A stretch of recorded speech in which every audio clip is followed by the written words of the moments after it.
everyone, and welcome back. Today we're tackling a topic that Mike specifically requested for us to dive into.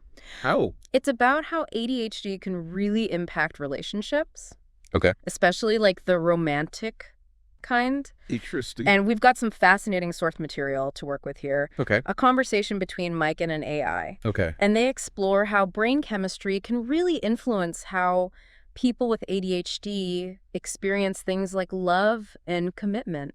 That's really interesting. Yeah, it really is. And it's something that, It's a great topic, and it kind of challenges that common perception that ADHD is just about focus and organization. right. But in reality, it's so much deeper than that. Yeah. It impacts how people navigate their emotions and their connections with others. Yeah, when I first saw this request, I was like, huh. Yeah. I've never really connected ADHD with relationships before. Right. But then the source material started talking about dopamine. And I was like, oh, this is getting good. Yeah. This is getting really interesting. Dopamine, often called the feel-good chemical, Right. it plays a really unique role in ADHD. Okay. You see, for most people, dopamine provides a sense of reward and motivation. Mm-hmm. But for individuals with ADHD, it's more like they need a bigger dose to get that same feeling. So you're saying people with ADHD experience dopamine differently. Yeah. Can you maybe explain that a little bit more? Yeah, so think of it like this. Okay. Dopamine's like these messengers in your brain Mm-hmm. carrying signals that tell you, hey, this feels good. Do more of that. Okay. But in brains with ADHD, these messengers aren't always as loud or as numerous. Interesting. So it takes a more intense experience to trigger that feel-good signal.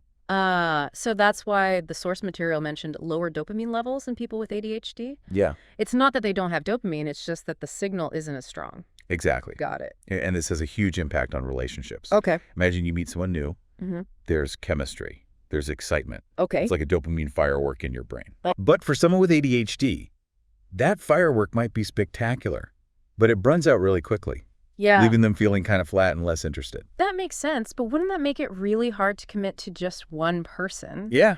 How can someone with ADHD know if they're really like truly in love versus just experiencing that dopamine rush? That's a great question, and that's where things get really, really tricky. Okay.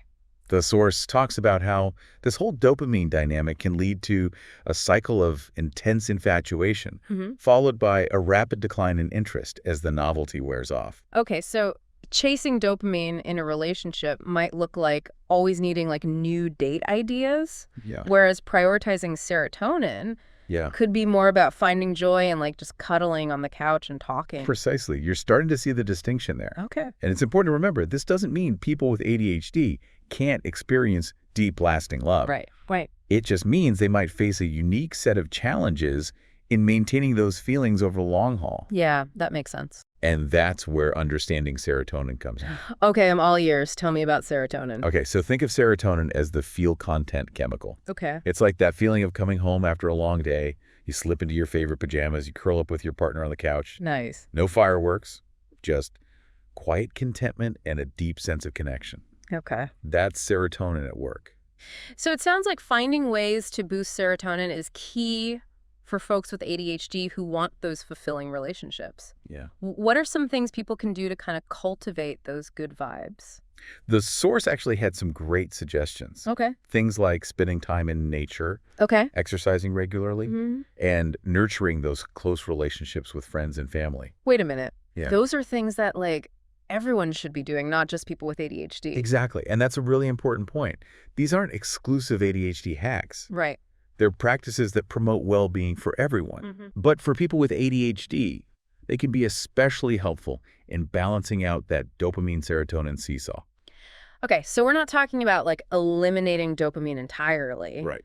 but rather finding ways to create a healthy balance between that excitement and contentment. Exactly. It's about learning to recognize when dopamine is driving your actions versus when you're experiencing genuine connection and joy. That's a really powerful insight, but how do you actually like do that? Yeah. How can people with ADHD develop that self-awareness? Right. And what about their partners? How Yeah. can they support their loved ones in kind of navigating these challenges? Those are some great questions. And luckily, our source material offers some really practical tips and strategies. Yep. But before we get into that, I think it's important to address one crucial point. Oh, I'm intrigued. Tell me more. Welcome back. So before we jump into all those tips and strategies for managing dopamine and serotonin in relationships, Okay. I think it's crucial to emphasize Yeah. this isn't about fixing people with ADHD. That's a really important point. Yeah. It's not about looking at ADHD as like a problem that needs to be solved. Right. It's more about understanding it as a different way of experiencing the world. Exactly. And that difference comes with both challenges and strengths. Right. For example, the source mentions that people with ADHD often have like a remarkable capacity for creativity, Yeah. hyperfocus, Okay. and out-of-the-box thinking. That's so true. I've known so many people with ADHD who are just incredibly passionate and driven Yeah. when they're engaged in something they love. Absolutely. It's about finding ways to harness those strengths Right. while also developing strategies to navigate the challenges. Yeah. And speaking of strategies, let's dive into some of the practical advice the source offers for building stronger relationships when ADHD is a factor. Yes, please. And remember, Mike specifically requested this deep dive because he was looking for guidance Yeah. on how to create more fulfilling and lasting connections. Well, one of the key things the source highlights is the importance of open and honest communication. Okay. This means being upfront with your partner about your experiences, whether you're the one with ADHD or the one who loves someone with ADHD. That makes sense. But I imagine it can be a delicate conversation to start. Right. Where do you even begin? Well, the source suggests starting by educating your partner about how ADHD affects you, Okay. specifically in the context of relationships. Gotcha. Explain the dopamine serotonin dynamic, Okay. how it might influence your behavior and what you're doing to kind of manage it. So it's about being vulnerable and sharing your experience without making your partner feel like they need to fix you. Exactly. And if you're the partner of someone with ADHD, it's about approaching the conversation with curiosity Yeah. and a willingness to learn. Okay. Remember, this isn't about placing blame or making assumptions. Right. It's about understanding each other's needs and finding ways to meet them. That's such great advice. But let's say you've had that conversation. You understand each other's experiences. Yeah. Now what? Right. Are there specific things that couples can do to actually like strengthen their connection? Yeah, Especially when those dopamine-fueled highs start to fade. absolutely. One of the things the source emphasizes is the importance of creating shared experiences that generate those dopamine hits together.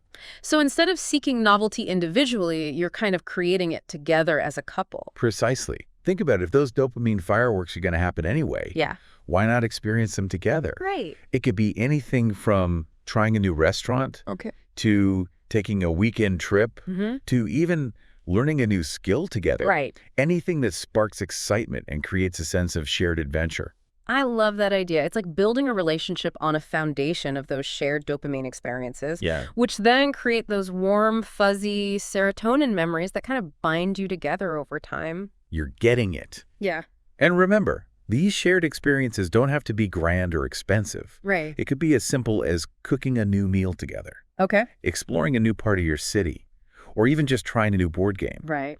The key is to find activities that you both genuinely enjoy and that create those opportunities for laughter, Yeah. connection, Okay. and novelty. This is all so helpful. Yeah. But I'm wondering, what about those times when, like, the dopamine dips inevitably happen? Yeah. How can couples navigate those moments without falling into a pattern of blame or resentment? That's where mindfulness comes in. And Yeah. the source actually dedicates a whole section to this concept. Mindfulness. Yeah. I've heard that term before, but I'm not sure I fully understand it. Well, in simple terms, mindfulness is about being present in the moment, Okay. paying attention to your thoughts and feelings without judgment. Okay, I think I'm starting to get it, but how does this relate to relationships? Yeah. Especially when ADHD is involved. Well, the source suggests that practicing mindfulness can help individuals with ADHD become more aware of their emotional patterns, including those dopamine highs and lows. Okay.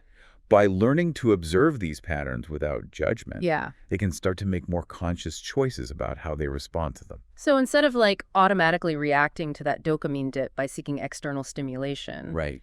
you pause, you notice what you're feeling, Yeah. and you kind of choose a different response. Exactly. And for partners of people with ADHD, mindfulness can help them to cultivate patience and understanding. Okay. Instead of taking those dips personally, Right. They can recognize them as part of their partner's experience Yeah. and offer support and compassion. That's so powerful. It's like mindfulness gives both partners the tools to navigate the emotional roller coaster of ADHD Yeah, without getting swept away by it. precisely. And beyond mindfulness, the source also highlights the importance of individual self-care practices, Okay. especially those that boost serotonin. You mean like the things we talked about earlier? Yeah. Spending time in nature, exercising, nurturing close relationships. Exactly. These practices are crucial for everyone, Right. but they can be especially beneficial for people with ADHD Mm. in helping to create a more balanced and fulfilling life, both within and outside of romantic relationships. This has been such an eye-opening conversation. Yeah. We've covered so much ground, from like the science of dopamine and serotonin Yeah. to practical tips for communication, shared experiences, and mindfulness. And we're not done yet. Oh. In the final part of our deep dive, we're going to explore some broader societal implications of understanding ADHD through this lens. Ooh, intriguing. It's a topic that I think Mike and many of our listeners will find incredibly relevant and thought-provoking. I can't wait to dive into that. See you all in part 3.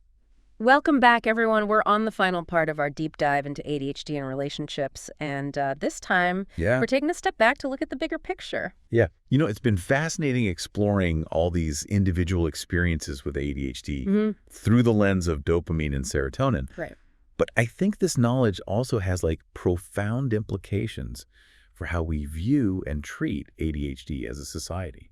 That's a really interesting point. I mean, we've talked a lot about those individual strategies, Yeah. but I'm curious to hear your thoughts on the societal side of things. Well, one of the biggest issues surrounding ADHD is the stigma. Oh, absolutely. Like people thinking it's not a real thing, Right. that folks with ADHD are just lazy or lacking willpower. Yeah, exactly. Yeah. But what we've been discussing in this deep dive really challenges those misconceptions. Right. When we understand that ADHD is rooted in brain chemistry, not character flaws, it completely changes the conversation. So instead of judging or dismissing someone's struggles, Right. we can approach them with empathy and understanding. Precisely. This shift in perspective is crucial. Yeah. It allows us to create environments where individuals with ADHD feel supported, not shamed. I can see how this could impact like everything from education to employment Yeah, to even just social interactions. absolutely.